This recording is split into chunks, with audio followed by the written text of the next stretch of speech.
Good evening, everyone. In today's webinar, we're here with Seti Hamzehlou. I hope that I'm pronouncing it correctly. Yes. She will present today's topic, authentic leadership, what stands when everything shifts. And it's a perfect example to this webinar. So today's agenda, we will start at 18 o'clock till 10. I'm going to present the PMI chapter, the local group Darmstadt, and a short introduction of today's speaker. And from 18 and 10 minutes, Seti will continue with her topic. And afterwards, between 19:20 and 19:30, you're going to be presented with a Mentimeter, which you're going to rate this event. We'll give you a bit of more information on the next events, the PDU claim code, and of course closure. You can ask questions, of course, during the speaking, and also when she's finished, of course. So these are the suggested conduct guidelines for today. Please mute your microphone during the sessions. Use your full name to help identify you for the PDUs. But also feel free to turn on your video if you like. Use the chat to communicate or ask questions if you don't feel comfortable speaking. This session is going to be recorded. Yeah. So a bit of history of the PMI Germany chapter. So this is established it's merged actually from 3, now 4 chapters in 2020. The PMI Frankfurt chapter, which was the first chapter in Europe, it was established in 1988 with 5 regions and 25 local groups. Approximately 11,000 PMI members in Germany, including a multinational community of almost 5,000 members from 43 countries. The volunteers are 150 dedicated individuals, and they are dedicated to supporting this profession and empowering leaders. Here is our local group Darmstadt, where it's located, and it's a local group which is with 7 volunteers from 6 countries.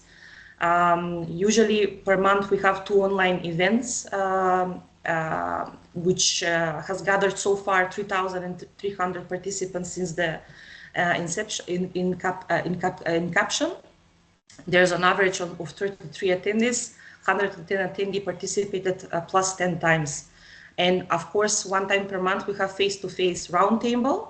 And also we have a LinkedIn group with 520 plus members. Our sessions are always free to join.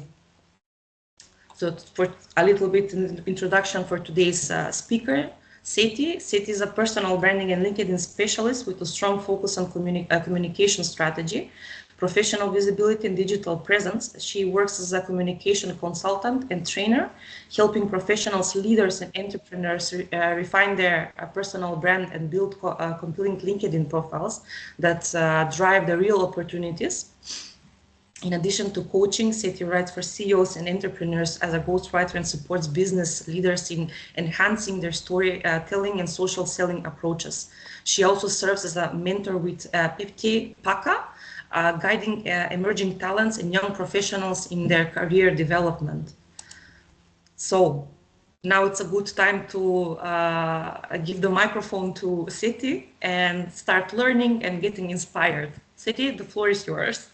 Thank you so much. Thank you very much. So good evening, everyone. My name is Seti, and I'm a communication consultant and trainer. So as said before, I help leaders and organizations communicate with clarity and impact, mostly on LinkedIn, but it's also with their pitch and with their storytelling. So I work on personal branding for executives and for employer branding for companies. So every day I'm surrounded by leaders through my consulting work, but also through GCI, which is a movement of citizen leaders that is worldwide and that exists also in France, in Nice. So I see leadership up close, the doubts, the pressure, the decisions made under uncertainty. But there's another reason I'm standing here today, because my relationship with instability is quite intimate. I've been a refugee twice in my life and also an Erasmus student 3 times, 2 times in Germany, in Berlin and Munich. I was an expat and also now I'm French. So my identity has shifted many, many times. And every time it changed, I faced the same question: who am I when everything I know disappears? When I no longer have my language, when I no longer have my country, when I no longer have the culture that define me, who do I become? And there's a Greek thought experiment called the ship of Theseus. So imagine a ship. Over time, every plank of wood is replaced.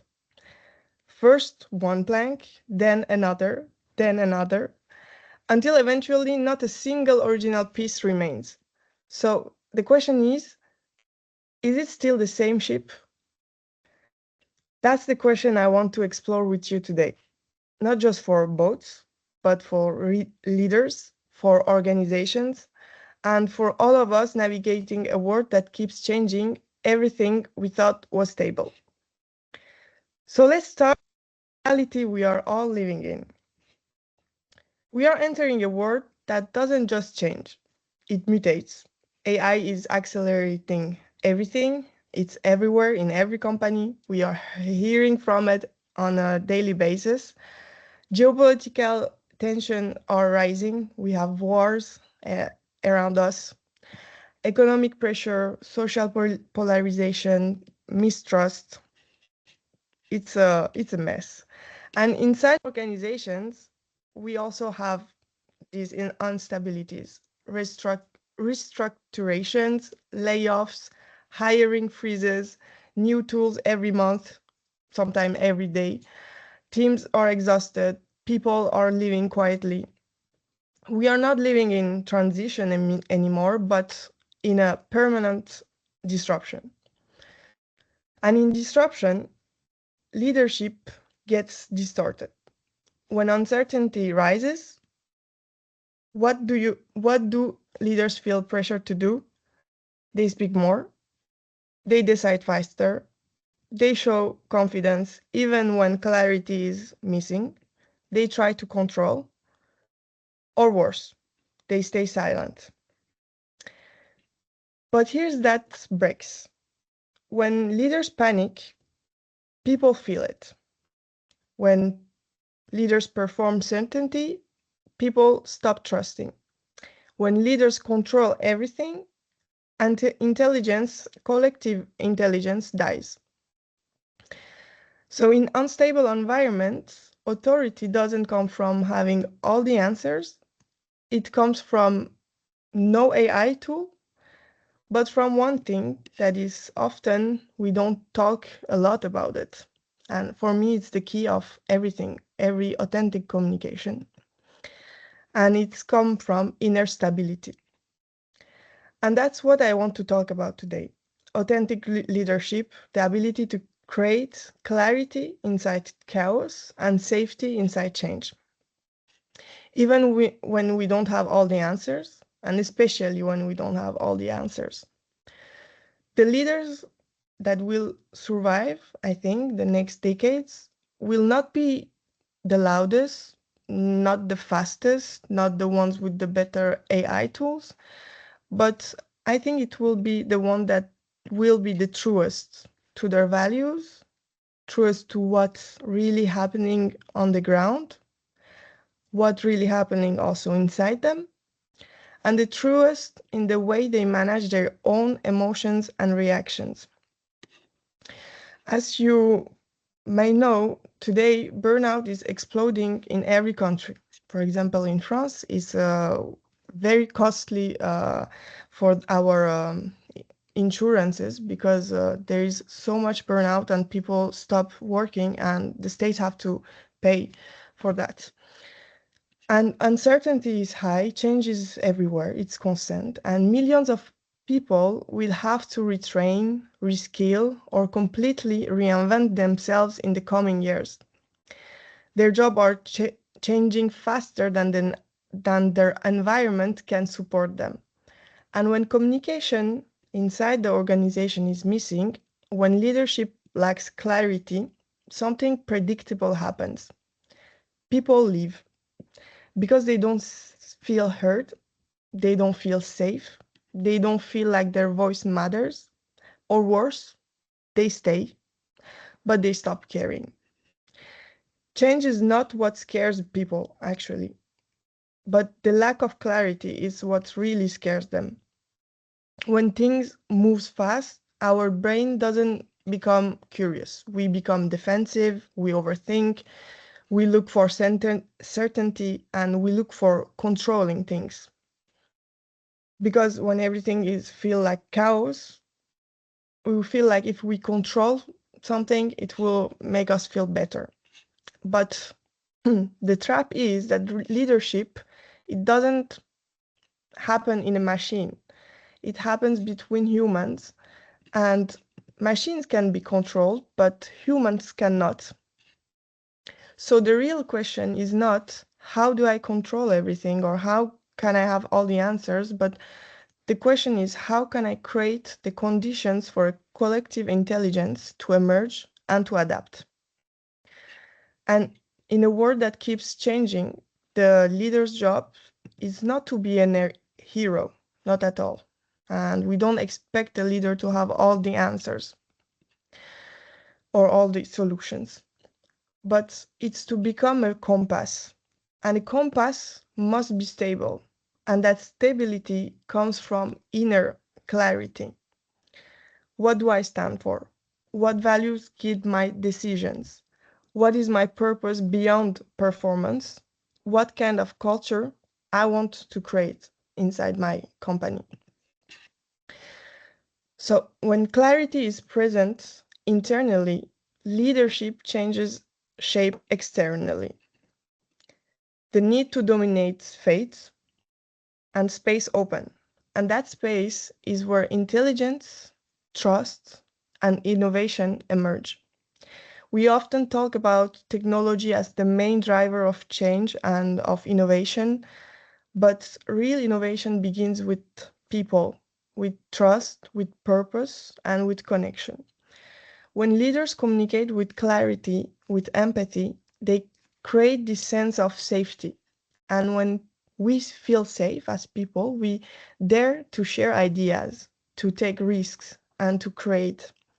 And that's where true innovation begins. And I want just to give an example of the training I have. So I train also students in universities, and I can see the difference when I make them feel seen, when I make them feel that they can trust their creativity, their instinct, and they can explore their ideas.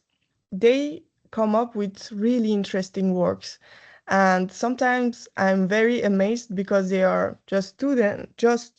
They are like learning, but they can produce some work that are so professional and so high quality that that's amazing. And that's just because you allow other people to really fully express themselves and who they are, and not to fear judgment or to fear to have a bad grade. Or I think if you really make this space that they can explore and they can also ask questions, and there is no dumb question to ask, people start amazing you.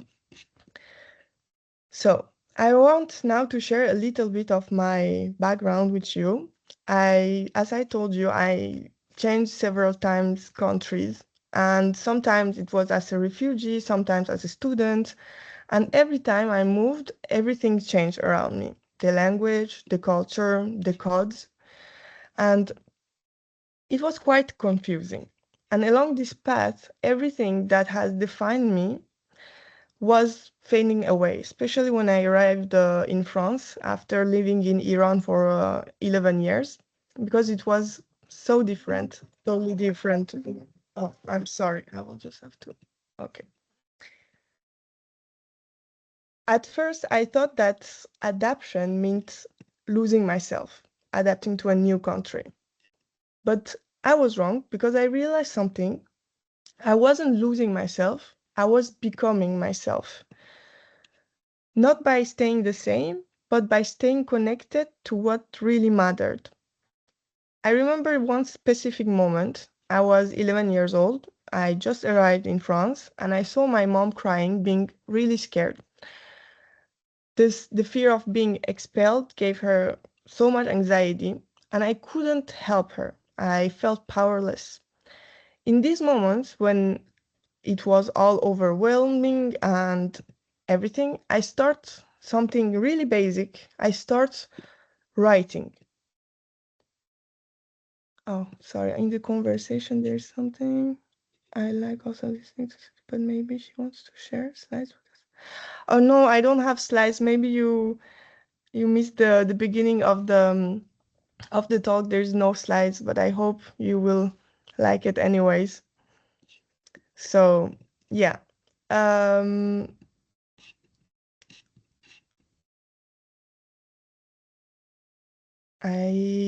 so yeah, I started to do really something really simple. I start writing because that was the only tools I had.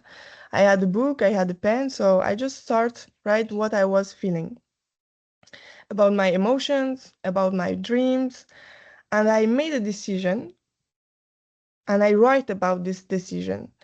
I will learn the language, I will understand better the system, I will become useful, I will help my parents and help other people that need help and felt overwhelmed.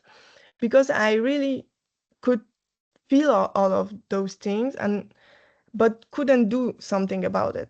But the thing I could do, it was write about it, write about my emotions, write about what I would like to do to change those things. And I think that is very powerful and that we all have this capacity and this ability to do it. And often we are seeking for something more sophisticated, for tools, for AI, for technology, but we have this power inside us already just to make things clear and to draw direction we want to where we want to go. So, and I didn't do that out of ambition. I didn't out of necessity. And when everything around you changes, you need something that doesn't move. And that is your values, that is your purpose. So remember the ship of Theseus. For a long time, I thought the answer was no. That if every plank gets replaced, there is no longer the same ship. That if everything changes, you lose yourself. But I was wrong. The ship is not the planks. The ship is the direction you are heading. My identity changes many times. My language changed. My environment changed. My values didn't change. My purpose didn't change. And that's what kept me whole.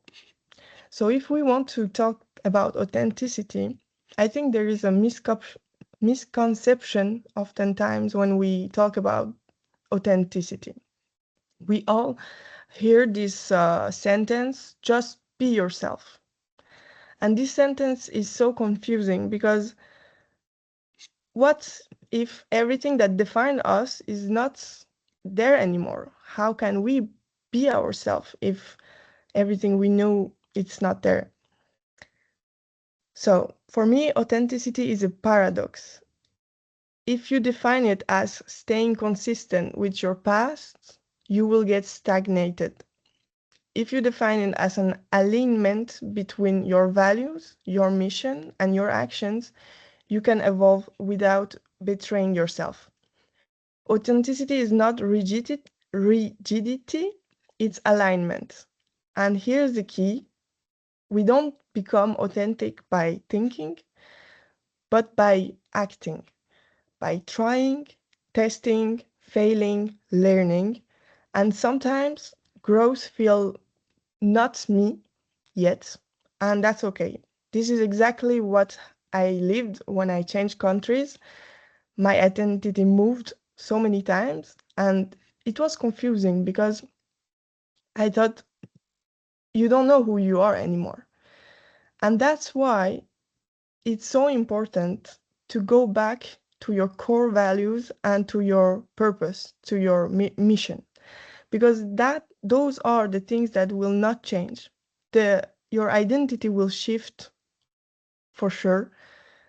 We don't steal the same person, and I think it's a good thing because we are evolving. But those things don't change. But we have to make clear what are our values, what are our mission, and what is it that we really, really want to achieve, that it's so important for us that we are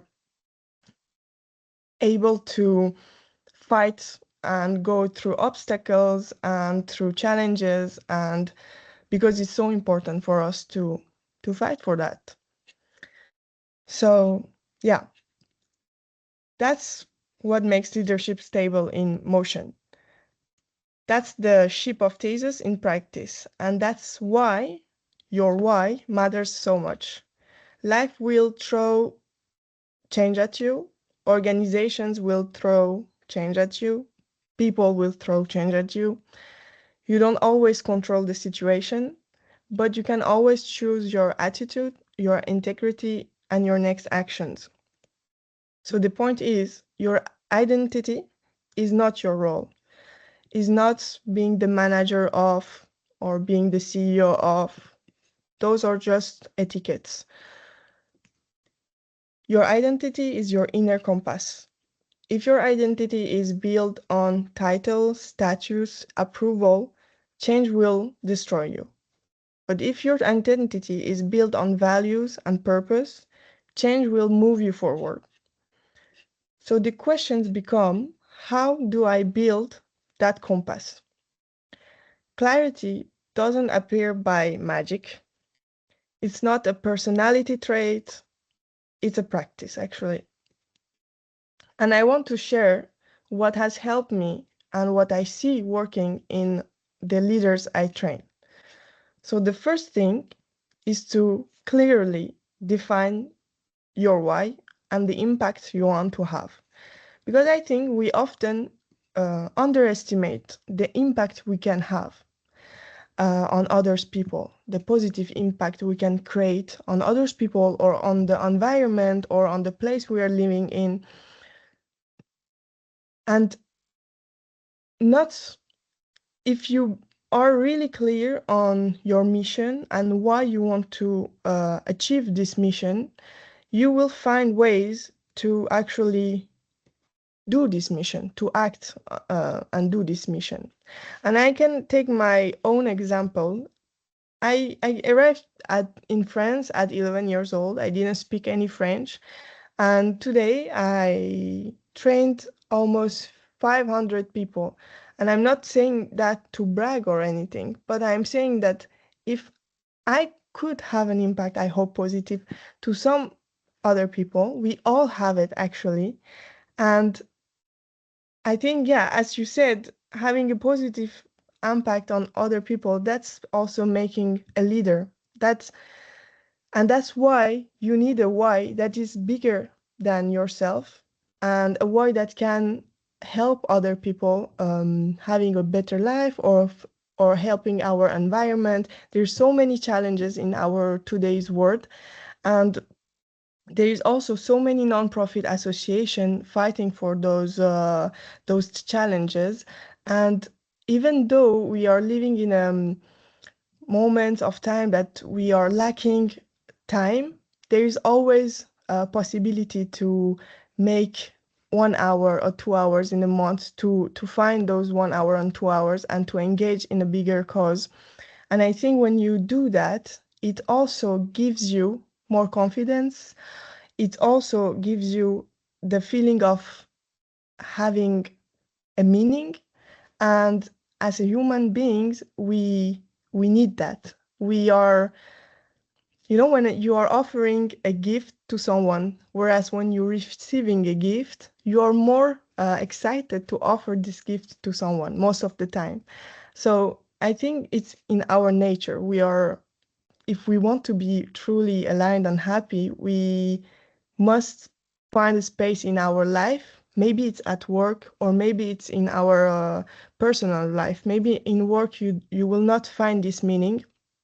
But for example, I joined this nonprofit association, which is GCI, that goes and have several projects to how can we help the city we are in. Which action can we put in place to help the city? And it's wonderful to watch when people share the same values, how effective it can be to manage projects, big projects. And yeah, anyways, I'm going off my script, but that's the point. That's the point, to really know why you are doing what you want to do. And when we are talking about the why, it's not about the company's mission. It's not about what looks impressive on LinkedIn or any other platform, but it's your true why. So why do you get up in the morning? What change do you want to create in the world? What would you defend even if it costs you? And you have to be really clear and write your why down, because sometimes it gets messy up there and you have to put the right words if you want it to be effective. One sentence maximum. So maybe we do an exercise now. Maybe we can all take a moment just to reflect on why we are doing what we do and to write it down. If you want to join, just a sentence. Why are you doing what you're doing? If you want, you can put Write it in the the comments. Write it in the yes, comment. you can write it in the comments.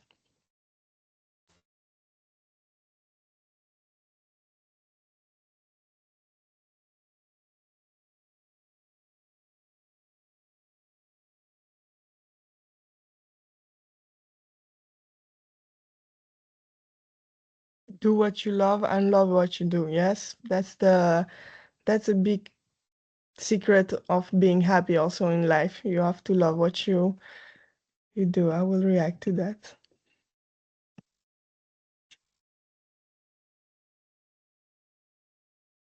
I love people too. I want to do positive change in the world through technological innovation. Very nice.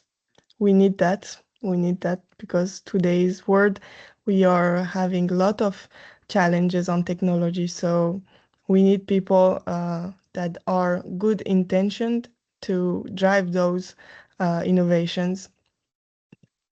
Enjoy the small things that life gives you. Very good. Yeah, oftentimes the happiness is not in a big goals. It's in the small things, small steps. Yes, I agree. It can be a cup of coffee on a cold evening. Totally, totally. Make the world a better place, one interaction after another. Very nice, yes. Thank you so much for sharing your why with us, to help people lead a far healthy life through informed life choice. Very nice. And oftentimes, your why is so powerful, especially, when you're an entrepreneur, or even if you're a manager, doesn't matter. Your why is very powerful because it's speaking to people's emotion, and we are emotional beings. When we do a decision, we do it mostly out of our unconscious mind. Actually, there is a Harvard study that is telling that 95% of our decision makings are unconscious. And because your why is tapping into those feelings and on your unconscious mind, people will engage with your projects so much more than if you are telling them the technical part of your project. So your why is really powerful for you, to motivate you, of course, but also to motivate others to join your mission and to fight with you. That's why for companies, that know how to really explain their why, or for entrepreneurs that know how to explain your why, it's powerful to attract talents, to attract clients, to attract people that want to go in the same direction. There was this entrepreneur called Kelly Massol, which is a very, very big entrepreneur in France. Um, she has a brand called Les Secrets de Loli, which is Loli's Secret, and she's doing shampoo for hair that are very curly. And she explained her why, like, okay, she was working in this company, and she didn't had a lot of time. Oh yes, exactly, Kelly Massol, a very interesting entrepreneur. I really suggest to see her storytelling and how she communicates, because she has a very big community, and the way she was able to build this big community and very engaged community was through the why also, because she was like, yeah, I didn't find any shampoo, any product in the supermarkets for my textured hair. And each weekend I had to uh, break eggs and and oil and some fruits to make my own shampoo, because there was nothing on the supermarket for our hair. And she was telling like, and I didn't thought that was normal, that any other women can go to a normal supermarket and get a shampoo, and we couldn't get for our hair. So I just decided to build it for me and for all other girls that also want to feel beautiful, and to not waste time on the kitchen to do it themselves, a recipe. And her brand is going crazy. She's now international in a lot of countries. She is making, and she was explaining that she was making 17 million in revenue with just 17 employees.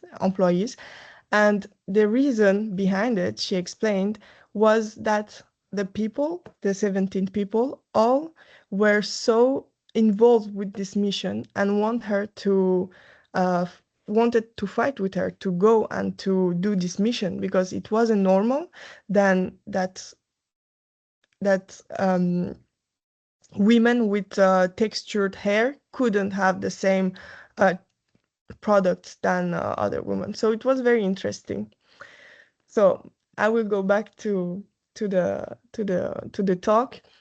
So that's the first one, the why, to define it really clearly. And the second one is to define your core values and you can do it through your role models. There's a shortcut to finding it. So think about 3 people that you deeply admire.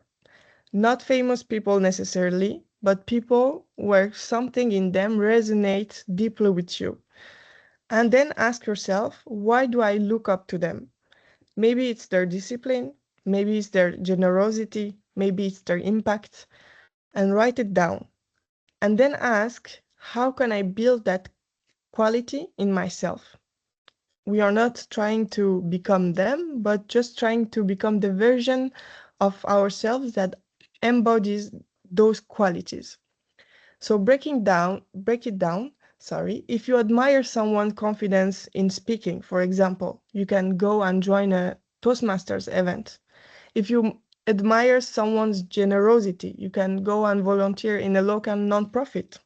If you admire someone for their discipline, you can start with one small habit. It can be maybe to read 2 pages of a book each day or go to the gym. So let's think, and we can do it all together, and you can put it on the chat, of some people that you really admire, and why do you really admire? What in them make you admire them?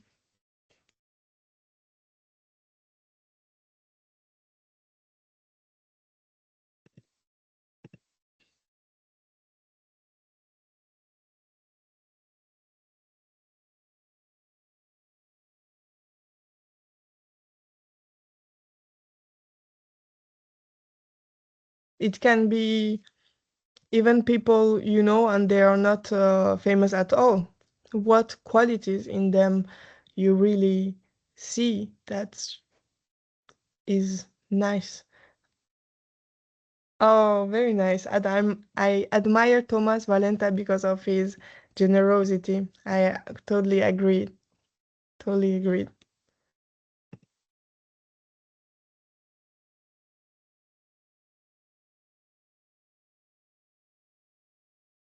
So I will let you the time to reflect on that question. Donation. What is exactly donation?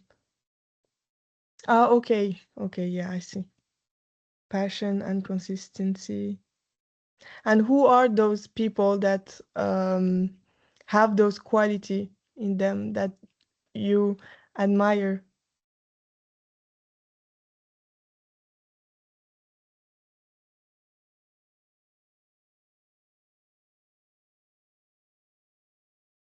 Corey's Ten Boom, Forgiving the Worst Enemies.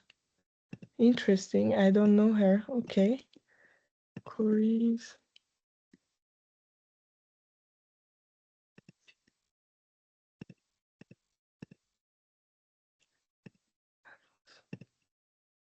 Alfonso Buquero, because of his positive attitude, every day is a great day. Very nice. My parents, because they are resilient and brave, but still optimistic and positive about life. Very nice.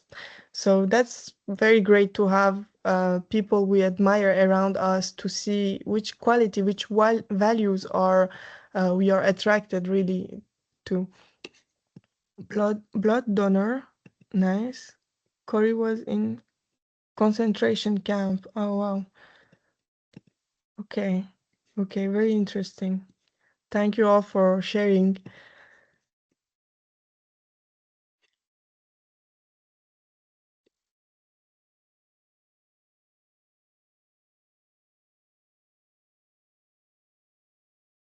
Okay, perfect.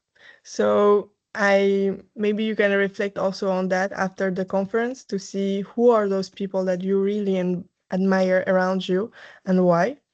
So after you do that, you can just start with small habits, small steps, and real action. Because remember, our identity is not fixed, and you can change anytime with new habits and new environments. We are not trying to find ourselves, we are becoming ourselves every single day. And the third one is to build your emotional intelligence like a muscle. Emotional intelligence is not something you're born with, it's something you train. And as Daniel Goleman described it, around four pillars. So the first one is self awareness, second one is self regulation, third one is empathy, and the fourth one is relationship management. And you can develop all four with simple practices. For example, to build self-awareness, you can keep a journal. You can write 5 minutes a day. What happened in your day? What did you felt? Where um, which thoughts, sorry, did you had during the day? And something I really also like to add is what was the best thing happened in my day? Because it also help us to be more positive and um, to put our focus on the positive, because our brain is so trained to see the negative that we don't, even if a lot of positive things happen, but one really negative things happen, we really focus on the negative one. So keeping a journal with also is also very nice to make us more optimistic about our day.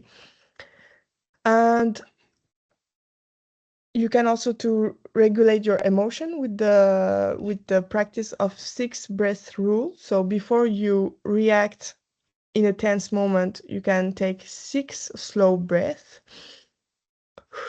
and then you can respond. You can also develop your empathy. So listen without fixing. So ask what might they feel, the people that are around you, and what are they protecting. And then when you validate their emotion, you can give your opinion. But first, put yourself in their shoe to really understand the whole picture. To manage relationships better, so give feedback regularly, not just when tension is exploding. Practice assertiveness, so saying what you think without attacking. And you can pick one skill per month and practice it every day. Just one, it's enough. Fourth is to reshape your inner dialogue. And for me, that is, I think, the most important one, because most of us, we speak to ourselves in a way we will never speak to others, even with our worst enemies. We criticize, we judge, we catastrophize, but clarity requires self-compassion, the ability to observe yourself without destruction. So when we are making a mistake, to say, okay, I made a mistake, not I'm a failure. Or if you don't know something, I don't know it yet, but not I'm incompetent. When your inner voice is brutal, your outer leadership becomes defensive. You stop listening, you perform, you hide. When your inner voice is clear and kind, you can face reality without panic. The fifth is the expressing your emotion, not bury them. This one actually really saved me. Write to write them down, for example, in a journal, as we said, or to speak them out loud. For example, by joining a Toastmasters club. Toastmaster is a public speaking club that I really highly recommend you, because it's also really liberating to be able to express yourself in a very safe environment, that there is no judgment, and it helps us evolve and to being more close also to our emotions. And you can also try improvisation theater. I joined an improv theater group a few years ago, and on the first day, the instructor asked us, "Why are you here?" And one person, a manager from a large company, said something I will never forget. He said, "One of my employees took his own life, and I realized I had spent years building walls between myself and my emotions at work. I thought that made me strong, but it made me blind. I want to reconnect with myself so I can be present for others." And that was very, for me, awakening, that we really need these skills of being the emotional intelligence, and to read our own emotional, first of all, because we were never taught to do it at schools. So it's normal that it's a bit hard for us to do it, and then to expressing it to others. So it's a real challenge, and that's why we need to really put down the ways we can overcome this challenge. A journal, Toastmasters, theater, anything that can express what is inside. So that's what clarity requires sometimes, not just thinking, but feeling. When you disconnect from your emotions, you disconnect from the reality you're in, and you stop noticing when people are struggling. You stop sensing when trust is breaking. You lead from your head and not from your humanity. And clarity is just emotional intelligence made tangible. So here's what I know. You cannot lead others to clarity if you're not clear yourself. You cannot create safety if you are running from your own emotions, and you cannot build trust if you don't trust yourself. Inner work is not separate from leadership work. It is leadership work. And identity is not something that is fixed, as we said, and you can change anytime with any new habits or new environments you want to join. We are not trying to find ourselves, we are becoming ourselves every day. And here's what happens when you do this work. Your communication changes. When you change, your team feels it. When you walk into a meeting anxious, rushing, your team tightens. They protect themselves. When you walk in clear, grounded, the room slow down and space open. Because leadership is not a pitch, it's a frequency, and people can really sense it. So when you do the inner work, you are not just working on yourself, you are working on the entire system around you. The leader's inner states become the team's outer reality. That's why clarity is the most generous thing you can offer. When you are clear, people feel it, they trust you more, and they stop waiting for instructions, they start thinking with you. That's the power of reconnecting identity and communication. Who you are becoming is how you will lead also. And how you lead becomes the permission for your team they gives itself. Now let's connect this to how leadership actually work in organizations.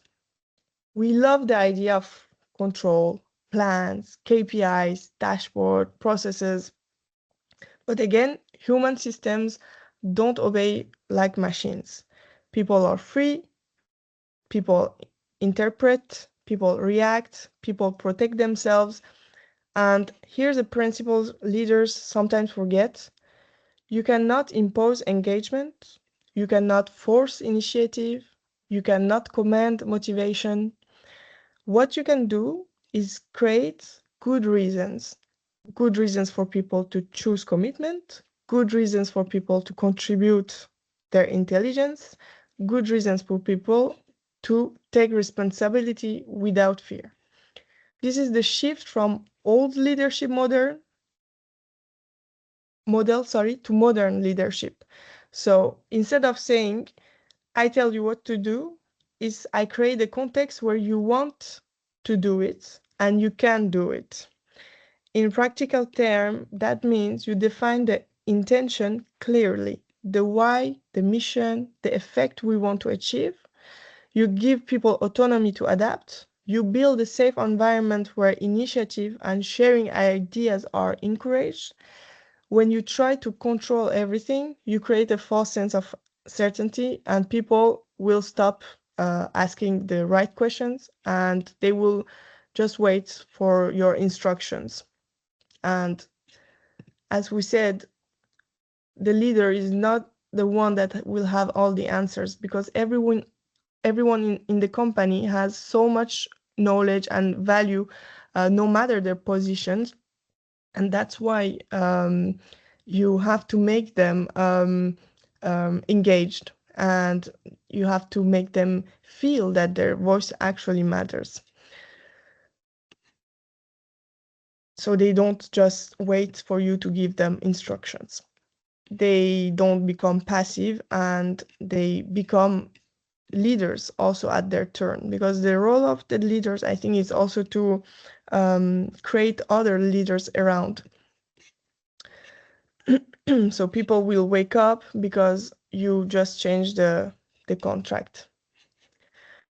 They stop pretending, they stop hiding, because uncertainty is no longer a weakness, it's a shared reality. You just need to be honest about what you know and what you don't know. And suddenly people start contributing their intelligence instead of protecting their image. That's how you unlock collective intelligence, not by having all the answers, by creating safe space where everyone can share thoughts, ideas, concerns. And here's the paradox. When you admit uncertainty with transparency and clarity, people feel more secure, not less. And that's really magical. In chaos, the best leaders don't speed up, they slow down to access something more powerful than speed, which is emotional intelligence, deep listening, transparency, especially nowadays where AI can perform technological so much more than humans. We really need leaders to develop their emotional intelligence more than ever. So yes, and this matters just as much online than in real life. So every day I work with leaders who struggle with their digital presence, and they ask, what should I post on LinkedIn? What tone should I use? And I always say the same thing: don't start with the platform because it doesn't matter.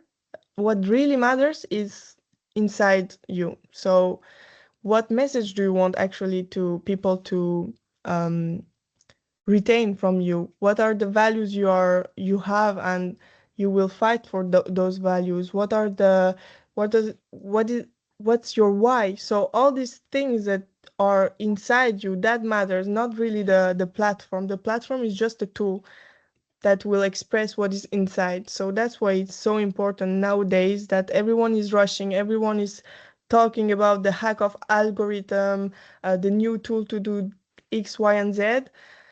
The real power for me, at least in my point of view, is to slow down and go back. What is inside? What do I feel? Do I feel aligned?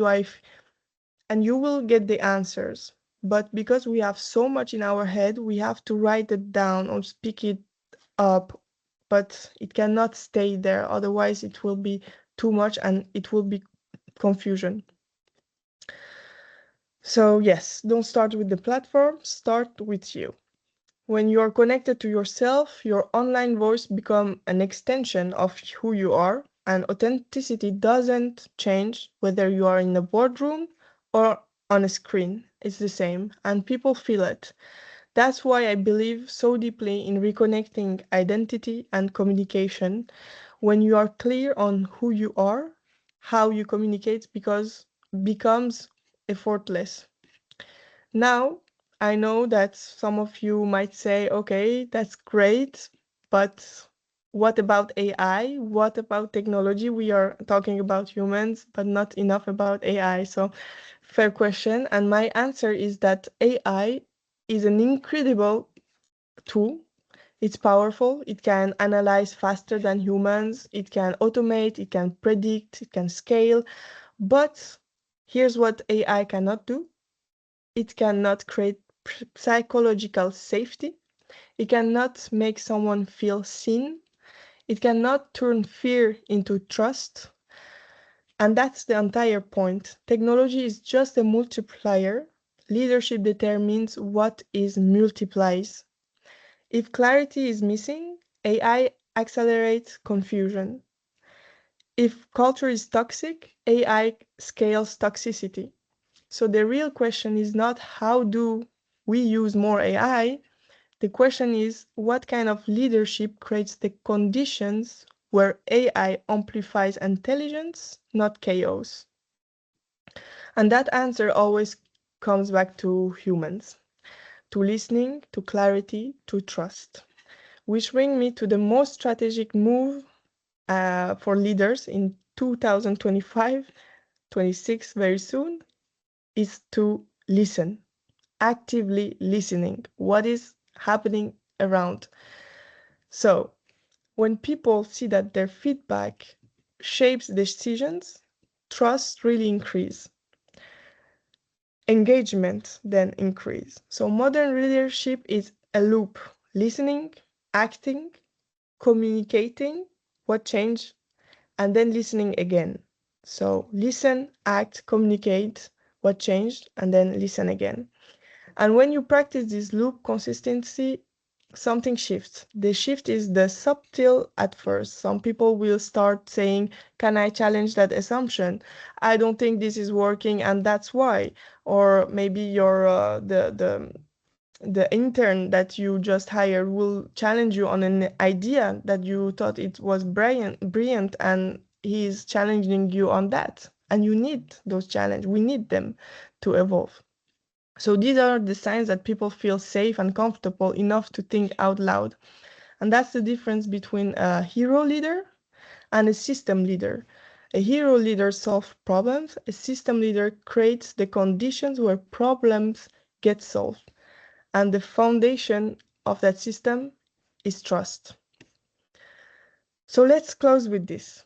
We live in chaos, but leadership is not about fighting chaos with speed or with new AI tools.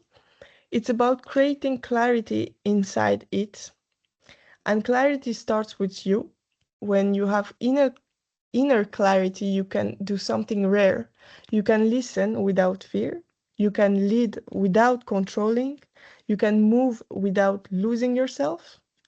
And in a world that is really obsessed with AI, the leaders who will go far are not the ones who, with the best AI tools or hacks, they are the one who will master that machine cannot. Humanity, emotional intelligence, empathy. The courage to slow down when everything else is speeding up. The courage to be authentic to themselves and to others. And when you stay true to yourself, you don't just survive the chaos, you become the clarity other people need to navigate it. So thank you very much for your listening, and I hope you enjoyed it.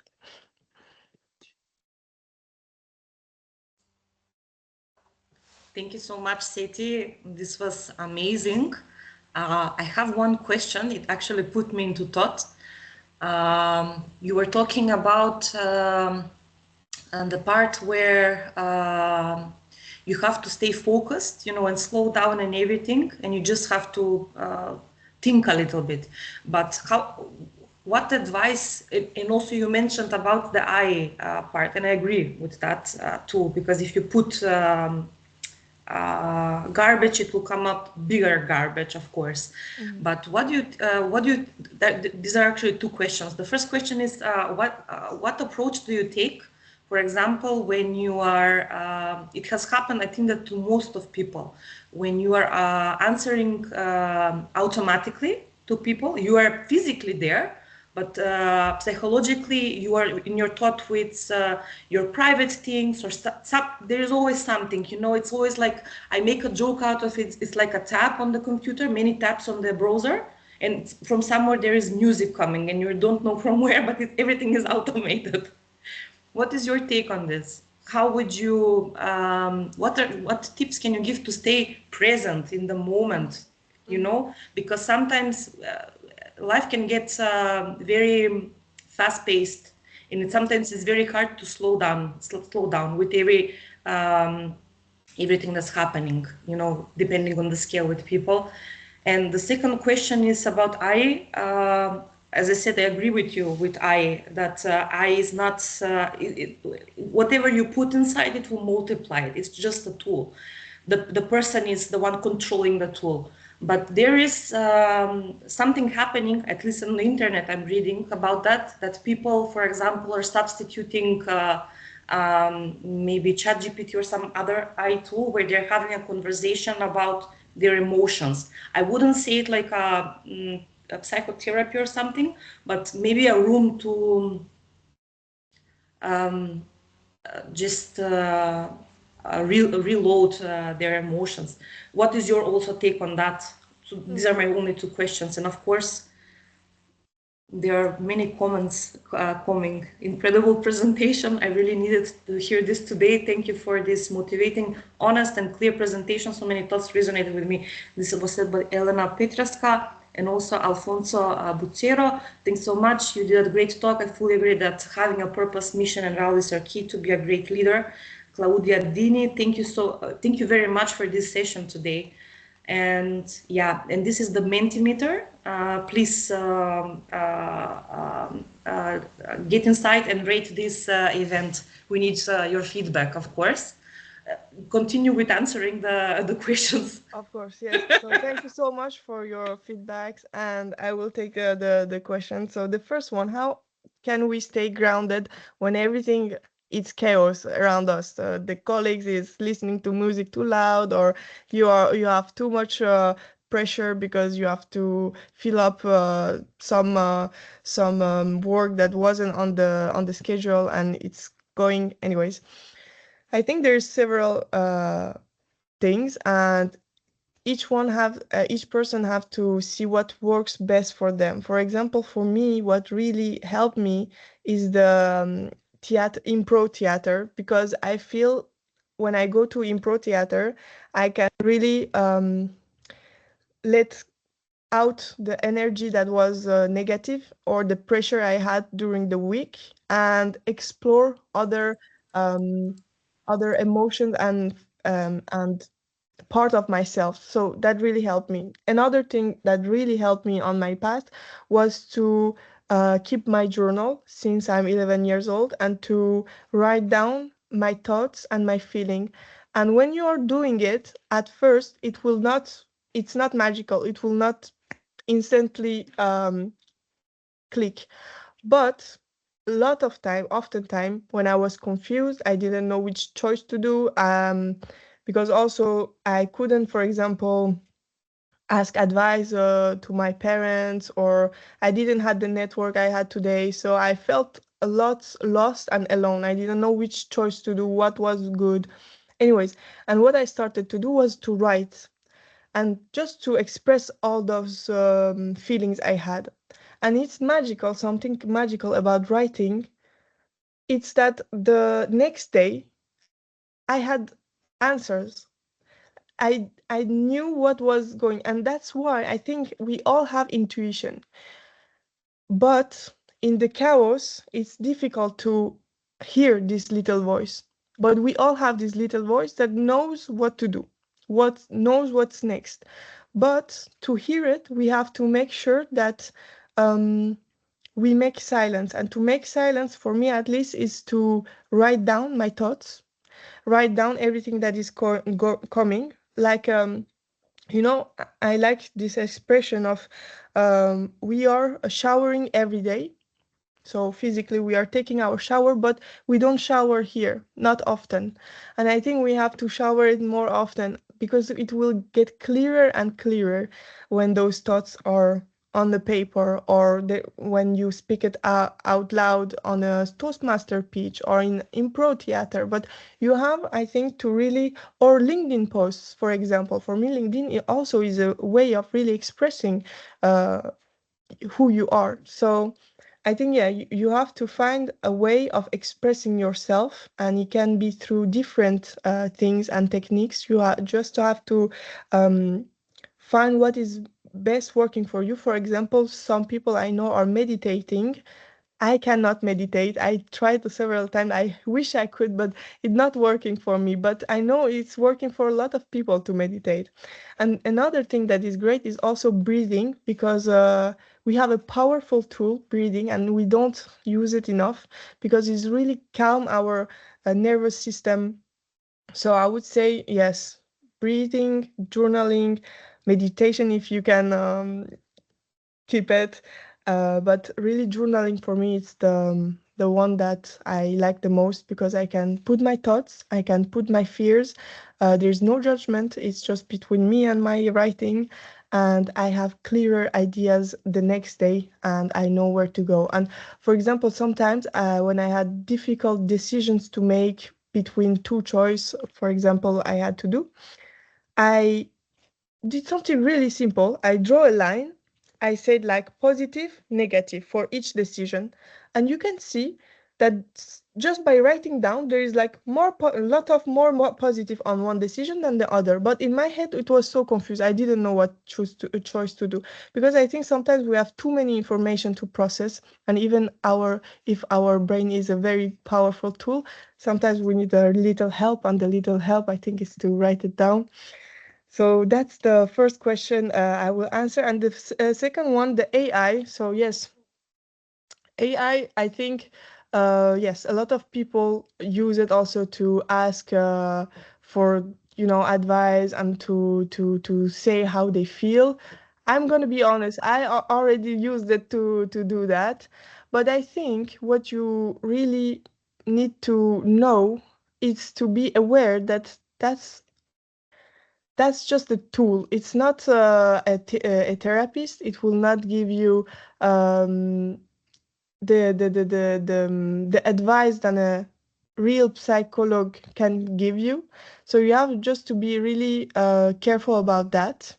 And the things you can do to replace that, for me, is really to have good friends, also to who to talk from your experience, emotion, and also to do it also by yourself by keeping the journal. I think it's much more efficient than to talk to the AI. Yeah. Thank you so much. And Raymond UD is asking, with your kind permission, I also love to contribute to Seti's reaction to the question. Raymond, please feel free. Okay, thank you very much for this opportunity. I'm sorry, I'm also in the dark. I'm in Nigeria, Africa, and you know how it is in West third world countries. I just wanted to say very quickly that I was quite, so I say, motivated or pushed to reacting also to this question, to the first question he asked, and I must also say that Seti has answered it's like she said almost everything I was going to say. But in reaction to what she said about meditation, I think meditation is also one of the many opportunities one can have to put one's mind in a perfect state. Because what we find is we are most times always thinking about the future, always trying to put one or two things together in our mind, and then we put ourselves in a very tough situation. We put ourselves in such a situation that we can't help ourselves. We can't solve whatever problem it is that we have, and because of that, we are worried, and it doesn't help at all. So one thing that we could do, and this suggestion is what I read from a book by an Indian Buddhist. The title is A Million Thoughts. His name is, sorry, 1 minute, I'll get his name now. The name of the author is Om Swami, and the title is A Million Thoughts. If you're into, if you love to read, you could also get the book and do justice to it. Hello, can you hear me, please? Hello. Thank you so much. Thank you so much. Can you hear me? As I was saying. Hello. Hello. Can you hear me? Yes. Yes. Okay, sorry. My suggestion as regards meditation, a very easy thing we could do is to always ask ourselves, to always ask our mind, what am I thinking about at this moment? And that also helps to draw you back to the present. It brings you back to the current situation where you are in, and it helps you to pay attention to everything that you're doing when you're in the bathroom, when you're cooking, when you're eating, trying to enjoy the meal and not thinking of something else while you're eating, or trying to listen to somebody and not trying to think of an answer to give when one should be paying rapt attention to the question or to the comment so as to get the full information that the person is giving. The idea is to always be in the present, and to achieve that, one should always ask him or herself, what am I thinking? What am I doing at this point in time? And I believe to a very large extent that should help. Thank you very much. Thank you. Thank you so for much. your input. Thank you so much, Raymond. There is another question from Elena Petrovska. In order to climb the career ladder, you sometimes need to develop personality characteristics that do not align with your values. How to deal with this situation? Very interesting question.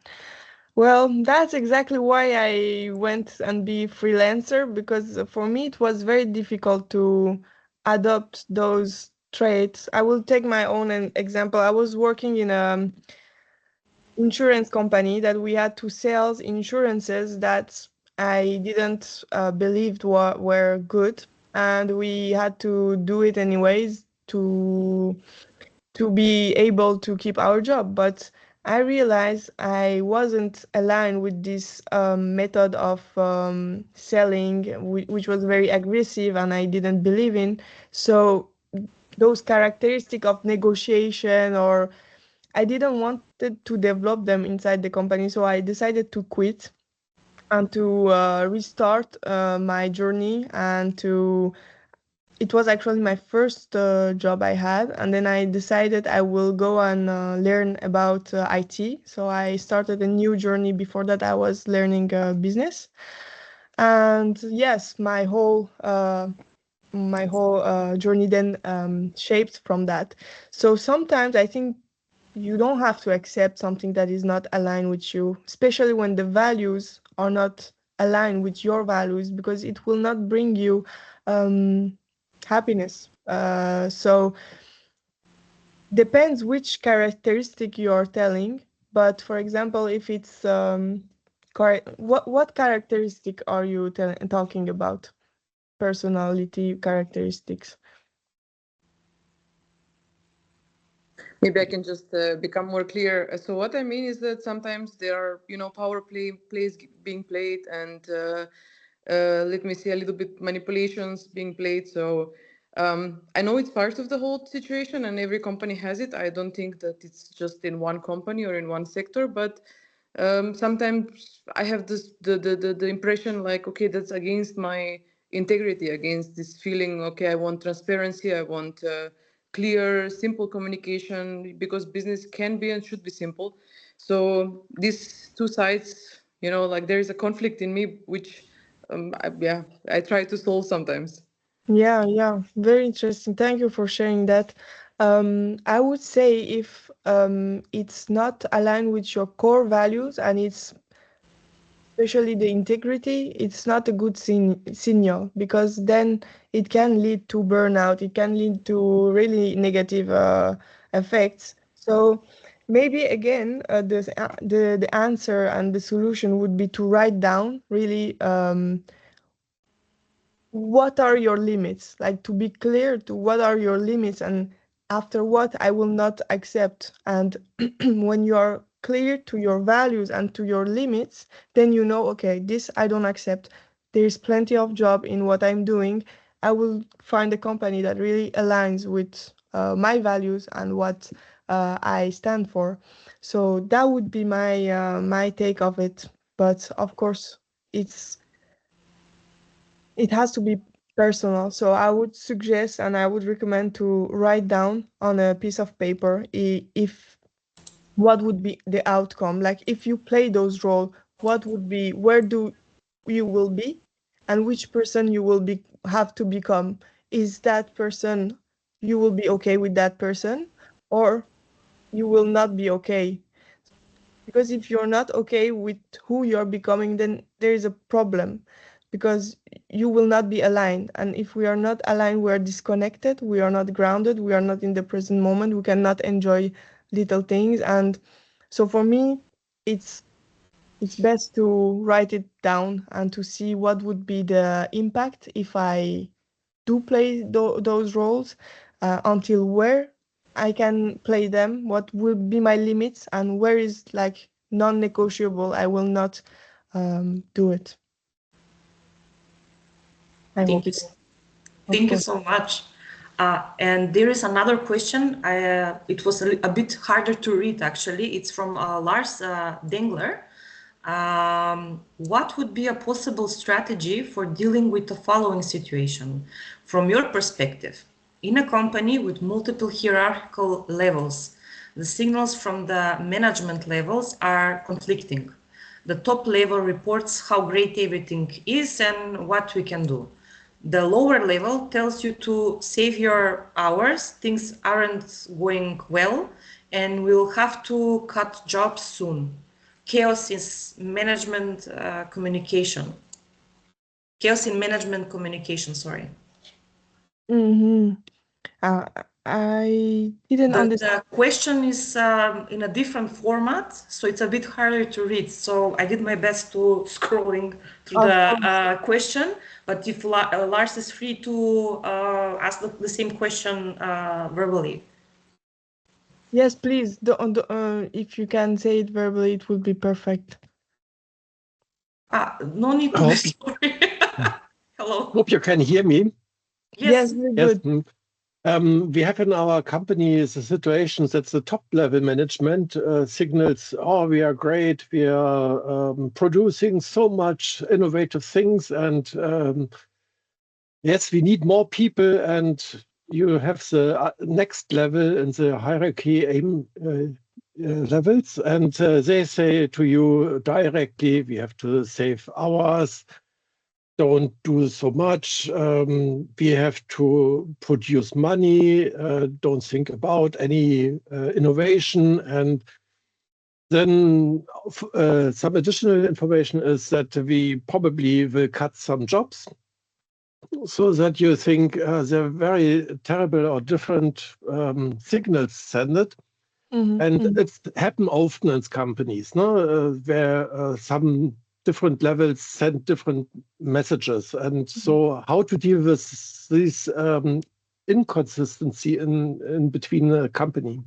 Very, very good question. And actually, there is a situation a little bit alike that happened to me. I was working in a company where the, um, the speech each person had wasn't the same, and it was so confusing. And also people that I worked with started also to panic because no one could see what is the truth because everyone is saying different things. So I started to write them email, and I started to ask them like, I have this and this and this different things that I heard. Can you please tell me what is happening? Because in order to be able to do my job clearly and in a good way, I need to know what are our priority, where are we really going. So I need those answers. Can you please get back to me? And then they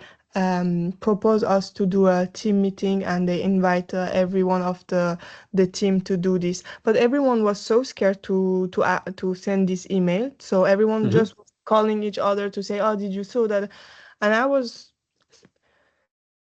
tired of it because it's just too much noise and take your energy and drains it. So I decided just to do a really clear mail, nothing offensive, just to know where are we heading to do my job. So that's what I do. So I don't know what would be the good way to do it, but when I did it, at least we had this team meeting, and they had to give us responses. So they were clear. Okay, actually, the truth they had was that we don't have any budget anymore, and we have to cut off the jobs. And so since next month, a lot of jobs would be cut. But at least it was clear and we knew it. And I prefer that to stay and to see, because for me, I think it's a job of also the manager to be clear where we are going, even though it's a tough decision to say. I prefer to know, okay, I will be fired, than to wait, and wait. Yeah. Yeah, it's better to have a clear response. Yes. Right. Yes, really. Thank you. Of course. Thank you for your question. There is another question from Shitu Musa, and it's regarding Richard's book, actually. Please, what's the title of the book in meditation? 1 million? 1 million thought, this is what I caught, but I also didn't write the author of this book. I'm hoping that the title is famous enough so I can Google just by the title and the author will come out. But Richard can also write it down or speak it one more time.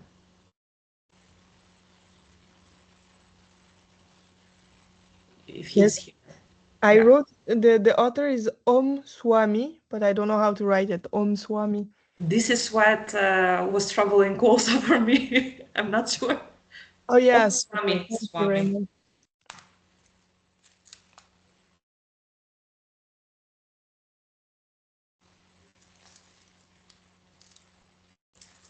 I've just written the name and title in the chat box. Thank you very much. Yes. I promise you love the book. It's very, I'm intrigued now. I know what I have to do this weekend. I will go to the library.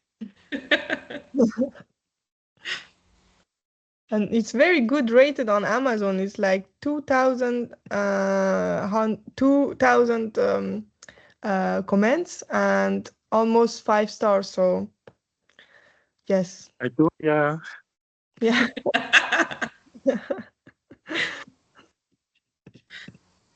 Thank you so much for this suggestion. Yeah, thank you so much. Does somebody else have a question, or should we wrap it?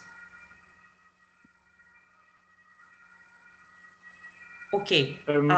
If somebody has what? It's not exactly a question. I just want to express my gladness for the want of words. Let me just use gladness. I'm happy to be here. I'm new in the profession. I joined I joined in October. That was when I wrote my exam. And then I just joined the local chapter in Germany yesterday, no, day before yesterday. And I found that there's going to be this online session. And I made it a point of it to join. And it has been such a wonderful pleasure to have taken part in this, especially for this topic. I mean, this is something that I've been battling with for the whole of 2025, trying to have my head in a very cool place. I mean, not suffer from burnout because of work experiences and all of that. So,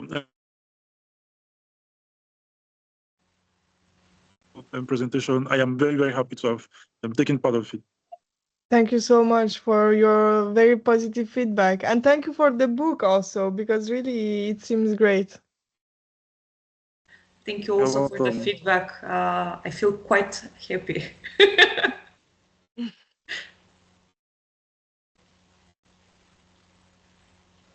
But also, if Seti is comfortable with it, when we send the email with the PDU code one more time, I can leave the LinkedIn profile of Seti, and maybe if you have questions or just to connect, is that okay with you? Of course, with pleasure. Yeah. If you have more questions, you can ask her directly. Of course. Yeah. So I will continue now. Join our next events, actually. The next event is on the 15th of January 2026. It's going to be online. Our next speaker is Josephine Gilgucci. She's from Kenya/Germany. She's going to present the project management in high uncertainty environments, lessons from the humanitarian sector. Please feel free to join us. And of course, join our mission. Our local group Darmstadt has at the moment 6 volunteers. Thomas Valenta, which is present at the moment with us, Florian Adrian, Mohamed Rizai, he's from Afghanistan, but from Darmstadt. Of course, Florian Adrian is from France, but he's also located in Darmstadt. Tufik Habli, Lebanon, Beirut. Myself, I'm from Macedonia, but I currently live in Stuttgart. Almira Hasanovic, she's from Montenegro, but she lives in Buttelborn. And Maria Rova, she's also from Macedonia, but she's in Brussels. One thing I want to point out for our local group is that we're from all of Germany. We're the only group that has our live sessions in English. And we're the only English-speaking PMI community or local group, sorry. And please, if you want to join our team, please, you can do that on this link, which is located at the bottom of the slide. And if you don't do that, you run the risk that one day we will do our speeches in Macedonian language. We're slowly conquering. And this is the PDU code. Of course, write it down. But if you forgot, we'll send an email, and yeah, it's going to be there. This is going to be uploaded on the YouTube channel and also on the PMI page. So you can maybe watch it one more time or share it.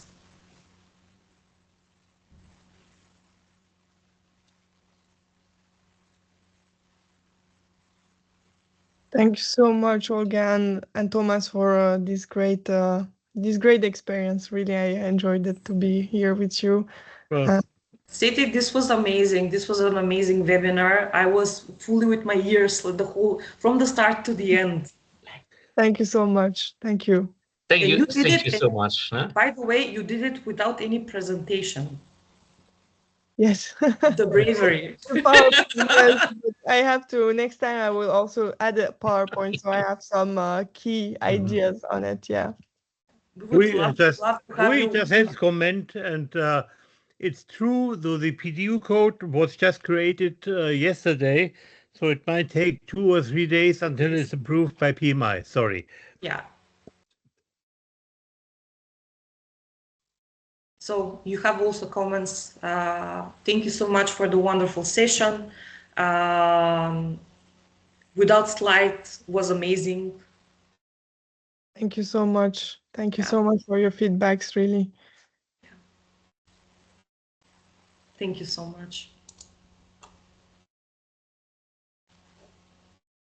Feel connected. Feel free to connect also on LinkedIn. It's Seti, Hamzehlou. I will be glad to connect with all of you. Yes.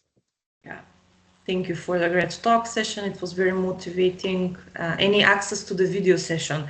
It will be uploaded. We need to finish with the video first.